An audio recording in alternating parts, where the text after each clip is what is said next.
Welcome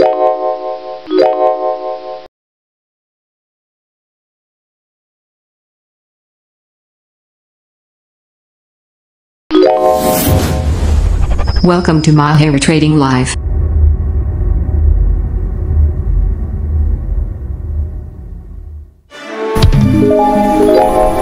Halo trader forex, selamat datang di channel Mahir Trading Live.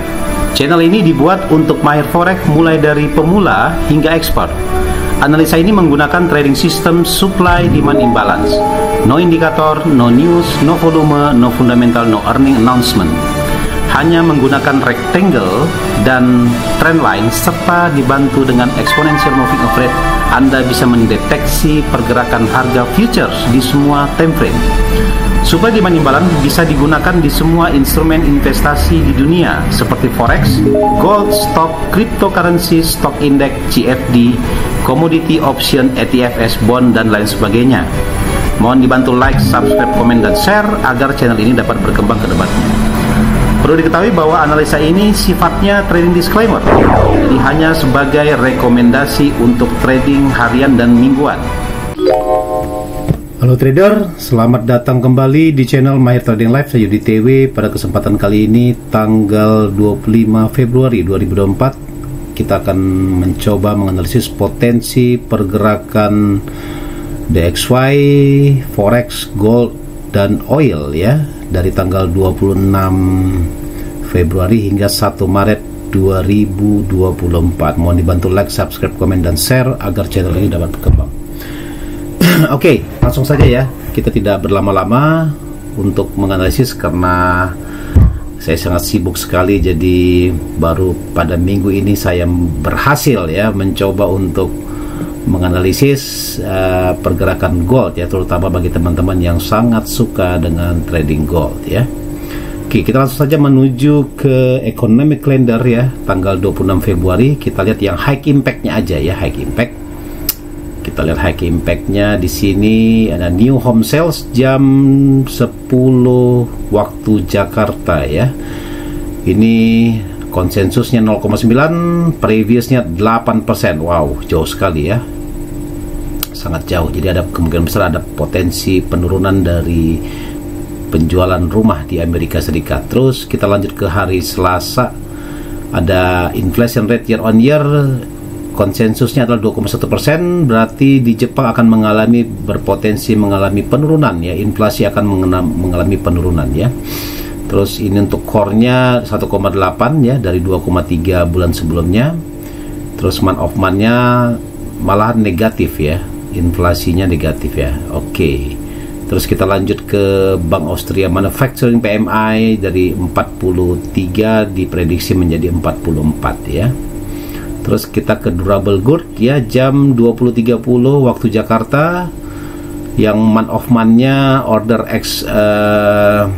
month of month-nya 0 menjadi minus 4,8. Tapi angka ini belum ini masih prediksi. Actualnya nanti pas ketika news akan dirilis ya.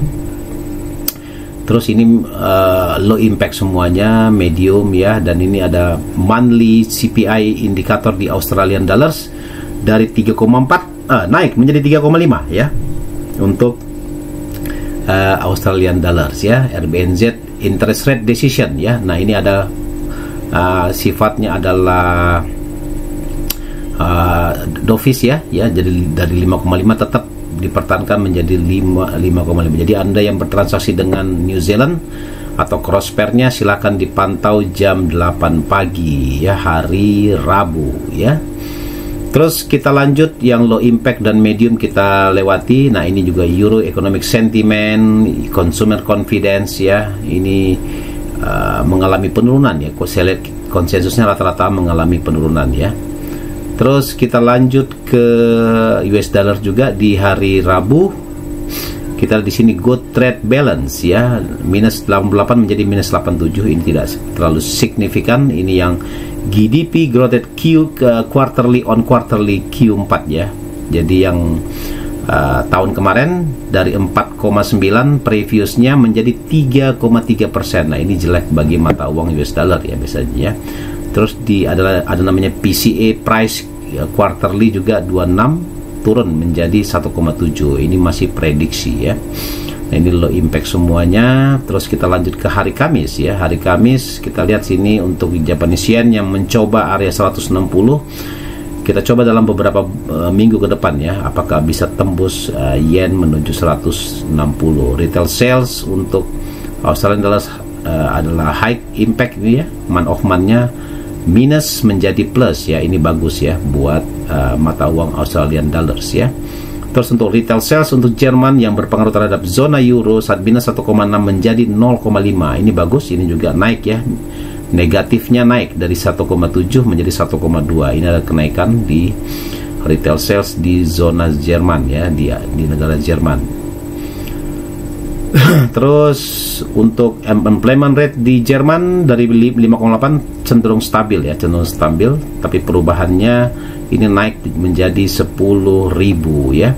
Terus ada Northwestpia CPI month of month, ini belum ada datanya yang keluar, mungkin hari-hari Rabu, Selasa atau Rabu baru bisa keluar ini full di sini ya.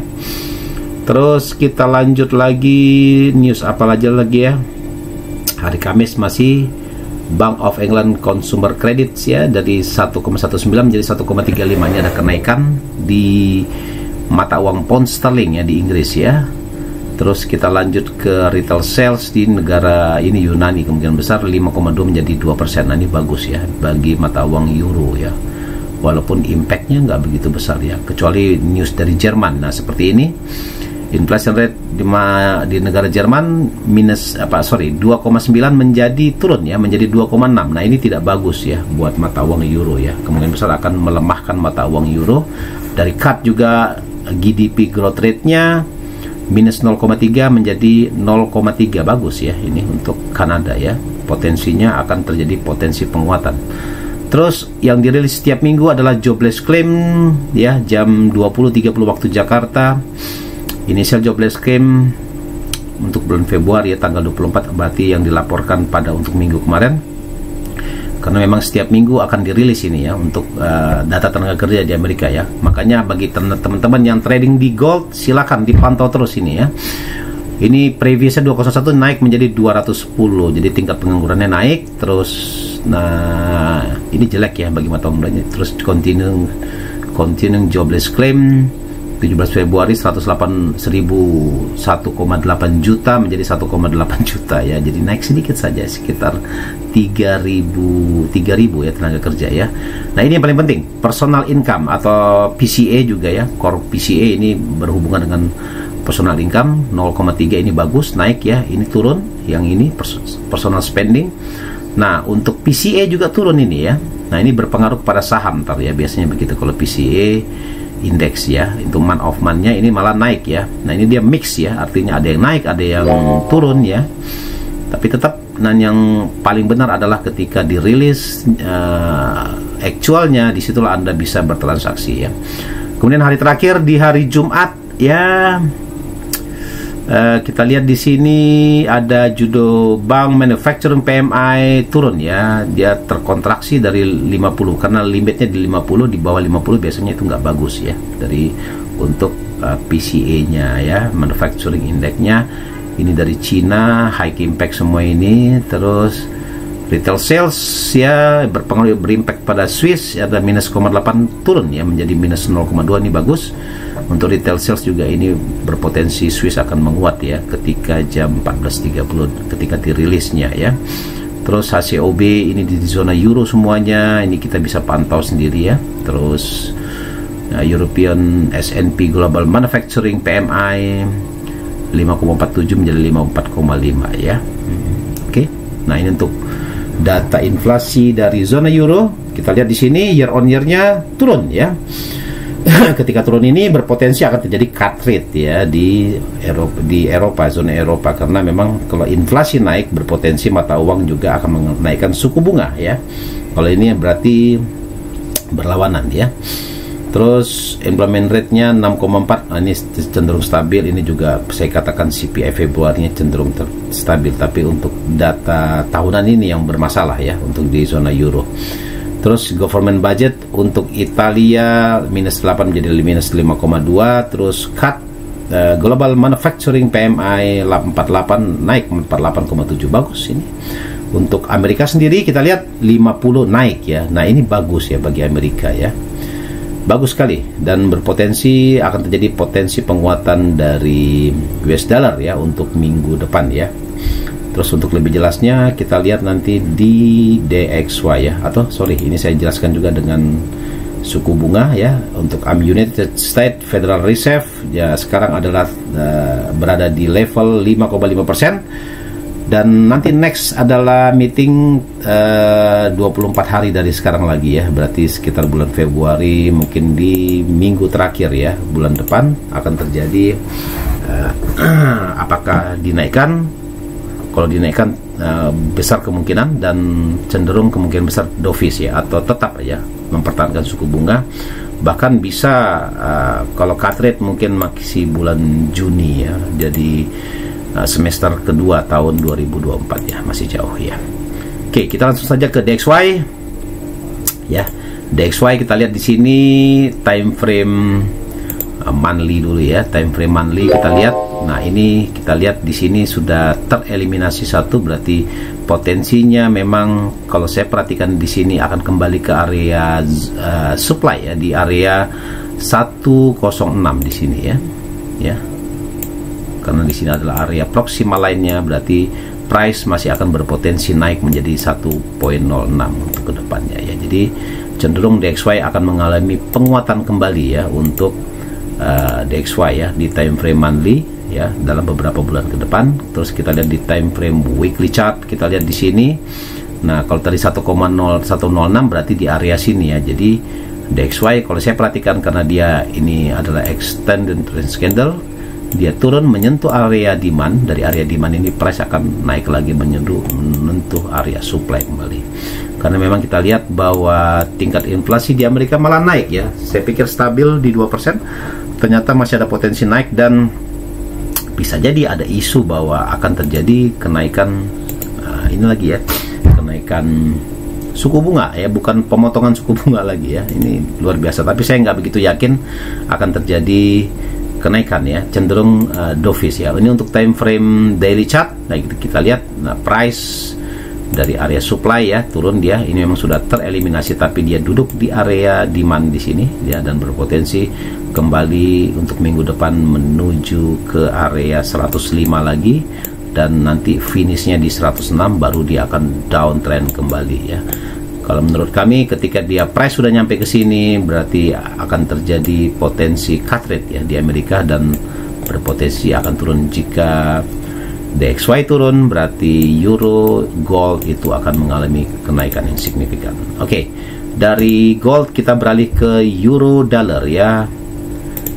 Monthly time frame kita lihat di sini, ini adalah area demand ya, area demand yang wajib disentuh sebelum, jadi price agak susah dia naik menuju ke atas ini, ke area supply fresh ini, sebelum dia turun dulu menuju ke area demand ya, di area 1.057. Jadi kemungkinan besar dalam beberapa bulan ke depan akan terjadi potensi penurunan di time frame monthly. Di time frame weekly chart kita lihat di sini. Nah ini price sudah menyentuh area supply ya, menyentuh area supply, kemungkinan besar ya dalam 1, 2, 3 tidak ya, artinya dalam kondisi sideways ya, tidak terjadi imbalancing ya. Jadi kemungkinan besar kenaikan di sini sudah cukup ya, dan berpotensi minggu depan price akan kembali turun ya menuju ke 1.05, kemungkinan besar kembali ke area sini ya. Terus untuk time frame daily chart kita lihat, nah ini sudah berpotensi dia akan mencoba mengeliminasi area ini, tidak berhasil, dan cenderung turun closingnya, jadi sideways up ya, naiknya cenderung, dan tinggal kita menunggu peluit price akan kembali ke area 1.05 lagi ya. Dari sini kemungkinan besar baru price akan naik, dan dalam perjalanannya price itu kemungkinan besar tidak, agak susah dia langsung terjun kuat gitu, kecuali ada berita-berita yang sangat signifikan ya, kalau berita suku bunga ya. Tapi kalau masih berita-berita biasa tidak begitu signifikan ya. Dan ini sudah terbentuk area new supply baru di sini, dan price sideways, dia turun naik ke area supply lagi. Jadi ini masih adalah tahap sideways ya. Ketika terjadi imbalancing baru price akan terkonfirmasi akan drop ya ke bawah ya. Oke. Terus untuk time frame hampir kita tinggalkan menuju pound dollar ya.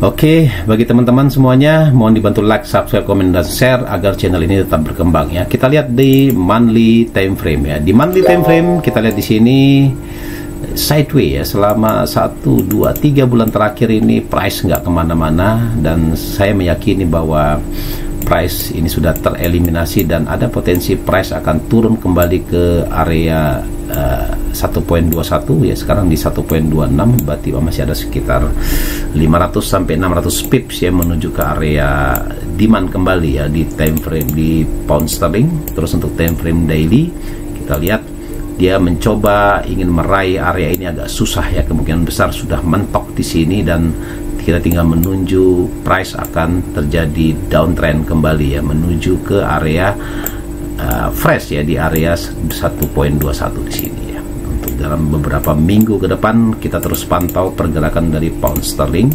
Terus untuk time frame daily chartnya dia sudah berada di area supply dan saya tidak meyakini bahwa area ini akan tersentuh dulu ya sebelum dia turun dulu menuju ke area 1.22 di sini ya.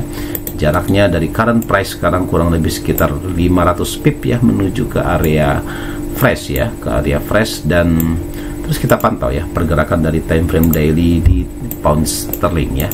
Nah sekarang nah ini sudah terbentuk new supply baru, ada potensi kemungkinan besar saya sudah meyakini bahwa ini adalah area terakhir ya setelah dia mengalami rally selama 1,5 minggu sebelumnya, dan untuk minggu depan berpotensi price akan drop ya ke bawah sini ya. Ya, dari pound dollar kita beralih ke Aussie dollar ya. Oke, ini menggunakan teknik supply dan demand ya. Jadi no indikator, no news, no fundamental, no earning announcement ya. Jadi hanya dengan menggunakan kotak-kotak Anda bisa mendeteksi pergerakan harga ke depan ya.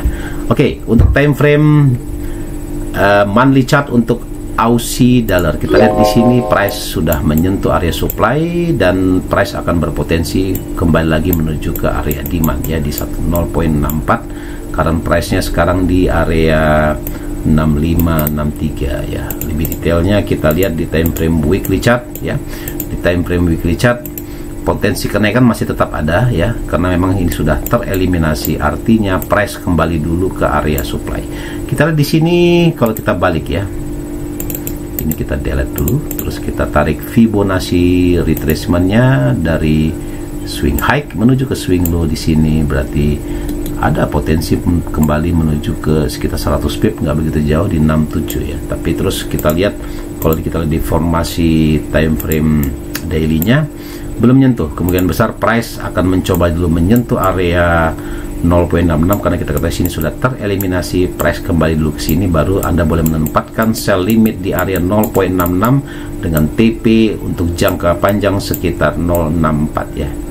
Jaraknya emang nggak jauh ya, kalau euro Aussie dollar ini ya sekitar 130 200 gitu ya begitu. Yang jelas target utamanya bukan di area sini, tapi price akan terus terjun menuju ke 637 ya, kemungkinan besar begitu. Kalau naiknya pelan-pelan gini, kalau tidak ada news yang begitu signifikan agak susah dia turunnya begitu lama.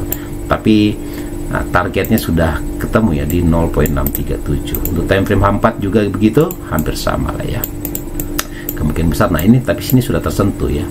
Kalau saya lihat di sini kita kecil dulu ya. Oke. Swingnya ya agak susah. Ini sudah menyentuh area supply. Kalau kemungkinan naik lagi ke atas sini agak susah ya. Ini sudah limitnya di sini, sudah menyentuh di sini area new supply, berarti price akan bisa terdorong ke bawah untuk minggu depan ya. Dari Aussie dollar kita tinggalkan menuju ke Kiwi dollar ya.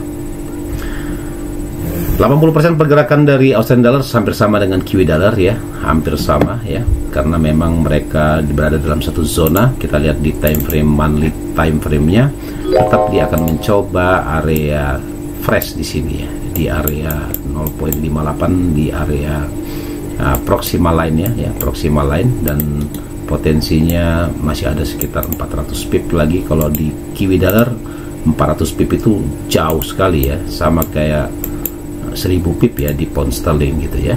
Terus untuk time frame weekly, kalau misalnya dia tidak tersentuh untuk minggu depan area sini, akan dipastikan price akan terus terjun menuju ke 0.58 ya, tapi nggak mungkin langsung 1 minggu ya, bisa mungkin sampai 3 bulan ke depan ya, karena juga kita lihat pergerakannya.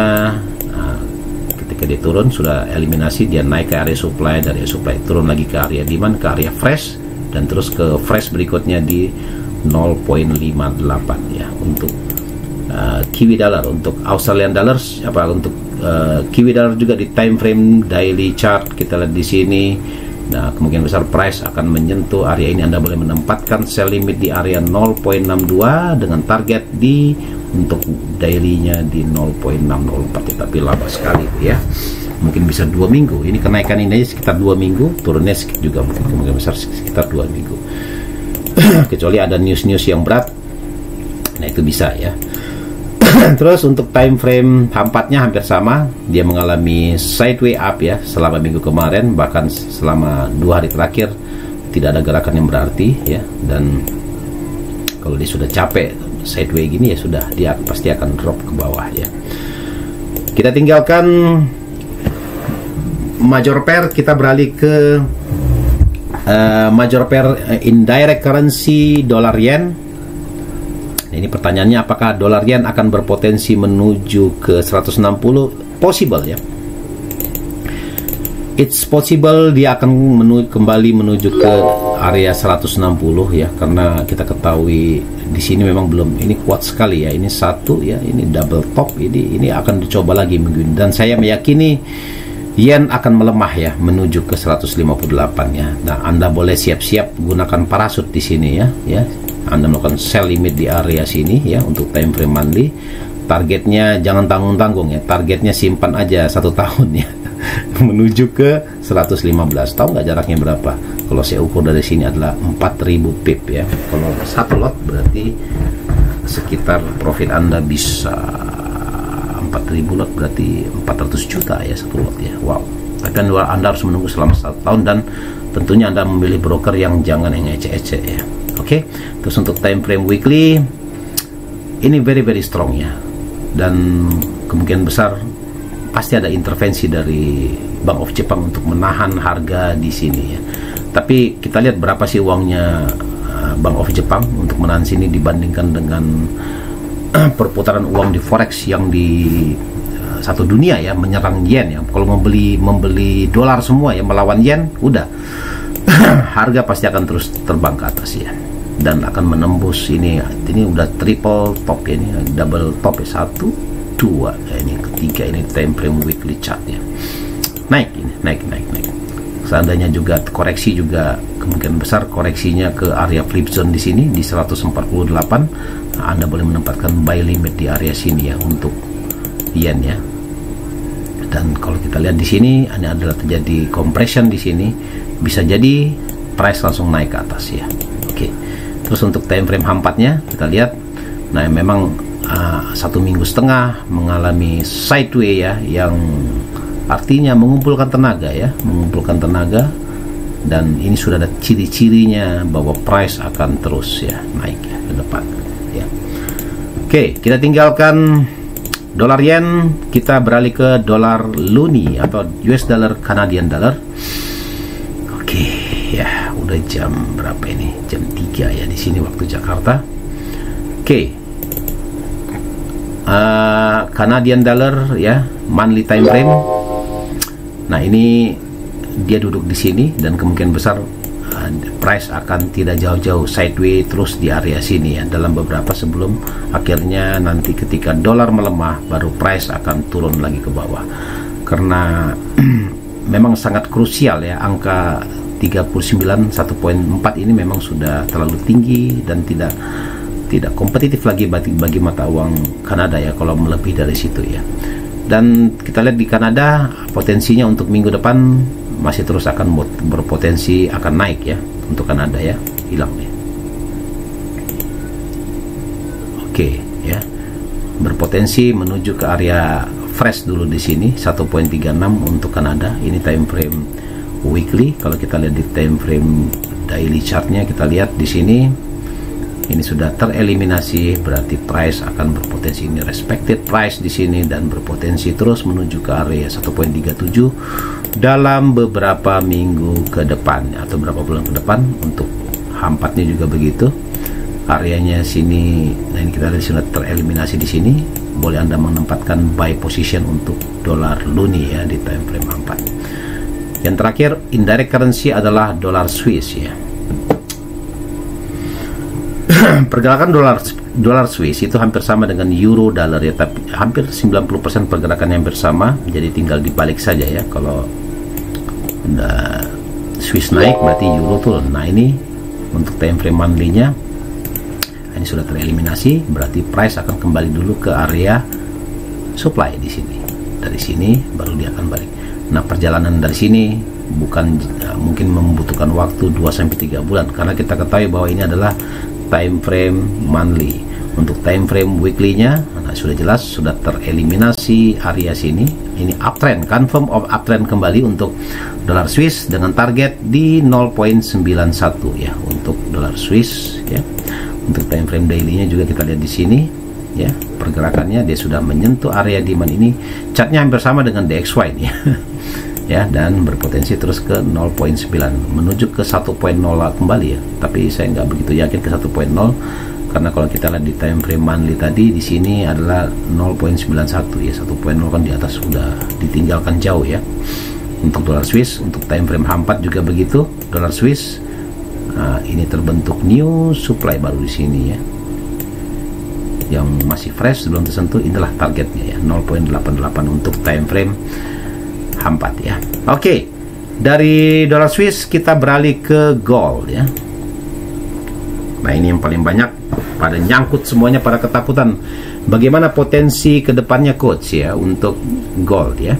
Kita lihat di sini time frame monthly memang tidak menggambarkan, karena memang selama 1-2-3 bulan masih sideways ya. Kalau di monthly sideways berarti di weekly-nya bergejolak biasanya, naik turun tuh gitu ya, naik turun. Kita lihat di sini dia membentuk all time high di sini. Terus ini kita tarik Fibonacci retracement, kemungkinan besar potensi pembalikannya menuju ke 618. Kemarin maksimal di area sini aja ya. Kalau ini kita tandain di sini masih ada butuh ke 1930 tujuan ya. Potensi ke sana masih ada 1000 pip lagi untuk gold ya, agar setelah dia turun baru dia akan ngegas lagi menuju new all time high baru lagi ya. Karena memang gold ini potensinya sangat sensitif ya dengan data tenaga kerja di Amerika ya. Kita lihat di sini ya. Ini kenapa ini salah? Ini begini dia. Nah ini area price-nya itu ya.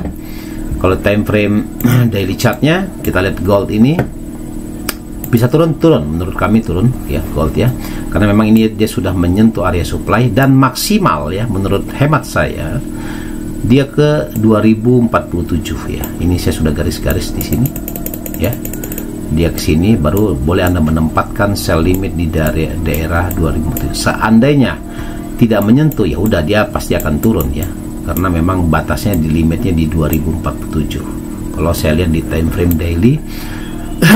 Dan karena ini dia sudah menyentuh area supply, tapi memang di area supply daily memang sudah tersentuh. Tapi kalau kita perhatikan di area supply H4 itu belum ya. 2047 merupakan area flip zone ya, dan dia membutuhkan waktu untuk ini lagi ya.